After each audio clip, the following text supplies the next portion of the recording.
হয়, আমিও দেখিছোঁ প্ৰবীণ ভাই টোগাৰী ডাঙৰীয়াই অসমত আহি অসমৰ শান্তি সম্প্ৰীতি বিনষ্ট কৰাৰ ক্ষেত্ৰত বিভিন্ন ধৰণৰ উচতনি মন্তব্য দি প্ৰদান কৰি আহিছে।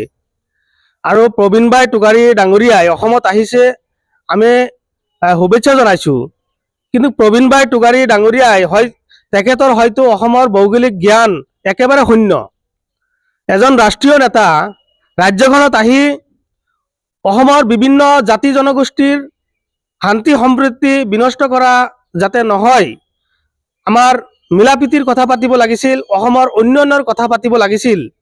আজি একে সময়তে আমি দেখিছোঁ প্ৰবীণ ভাই টোগাৰী ডাঙৰীয়া অসমত আহি বিভিন্ন ধৰণৰ আপত্তিজনক মন্তব্য প্ৰদান কৰি আহিছে।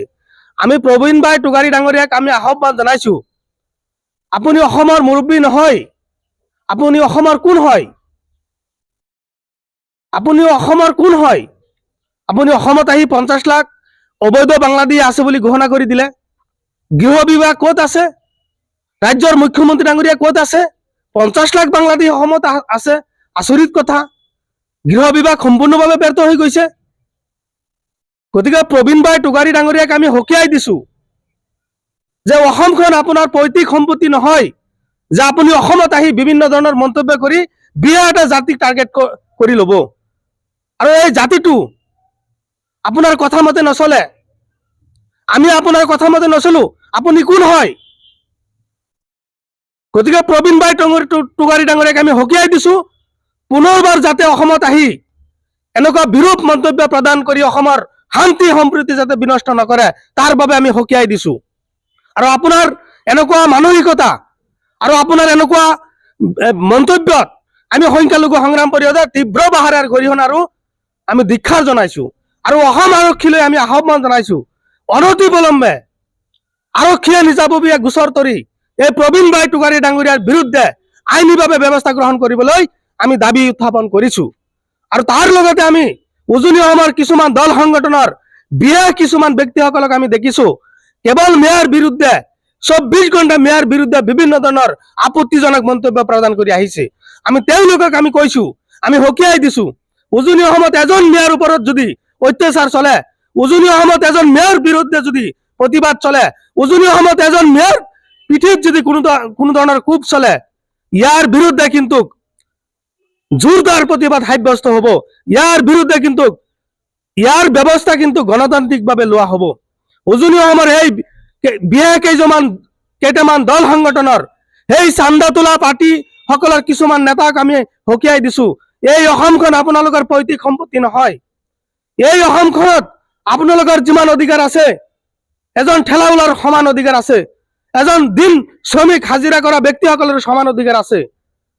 গতিকে শ্ৰমিকসকলৰ ওপৰত যদি অত্যাচাৰ কৰা হয়, ইয়াৰ বিৰুদ্ধে কিন্তু গণতান্ত্ৰিকভাৱে আপোনালোকৰ ওপৰত ব্যৱস্থা গ্ৰহণ কৰা হ'ব। আৰু আপোনালোকে যি ধৰণৰ মন্তব্য প্ৰদান কৰি আহিছে, একমাত্ৰ সংবিধান বিৰোধী মন্তব্য, গণতান্ত্ৰিক বিৰোধী মন্তব্য, আইন বিৰোধী মন্তব্য। ইয়াৰ বিৰুদ্ধে আৰক্ষী প্ৰশাসন সষ্টম হোৱাৰ প্ৰয়োজন আছিল।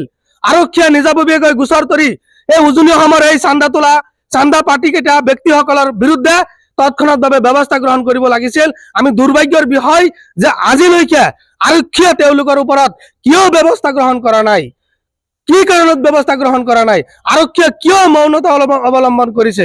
গতিকে কিছুমানৰ কাৰণে আজি দেখিছোঁ, কিছুমানৰ কাৰণে আৰক্ষীয়ে সুৰক্ষা প্ৰদান কৰিছে আৰু কিছুমানৰ কাৰণে আৰক্ষীয়ে আইনীভাৱে ব্যৱস্থা গ্ৰহণ কৰিছে।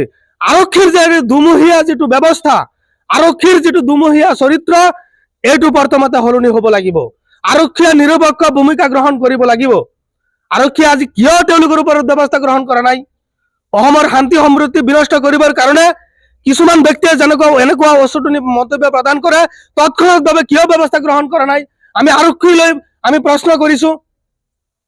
গতিকে আমি বিচাৰোঁ শান্তি, আমি বিচাৰোঁ ঐক্য, আমি বিচাৰোঁ বিভিন্ন জাতি জনগোষ্ঠীৰ মাজত আমি এক হৈ অসমখন আগবাঢ়ি লৈ যোৱাৰ কাৰণে আমি আপ্ৰাণ চেষ্টা অব্যাহত ৰাখিছোঁ। আৰু এনে সময়ত মুখ্যমন্ত্ৰী ডাঙৰীয়াই যেতিয়া উচতনি মন্তব্য দিব আৰু মুখ্যমন্ত্ৰী ডাঙৰীয়াৰ উচতনি মন্তব্যৰ পিছত কিছুমান দল সংগঠনৰ নেতাসকলে যেতিয়া এটা বিশেষ জাতিক টাৰ্গেট কৰি ল'ব আৰু তাৰ পিছতো আৰক্ষী মৌনতা অৱলম্বন কৰিব, ন্যায়পালিকাই টোপনি মাৰিব, তেনেহ'লে অসমৰ অৱস্থা কি হ'ব? আৰু পিছত যদি আইন শৃংখলা অৱনতি ঘটে ইয়াৰ দায় কোন হ'ব?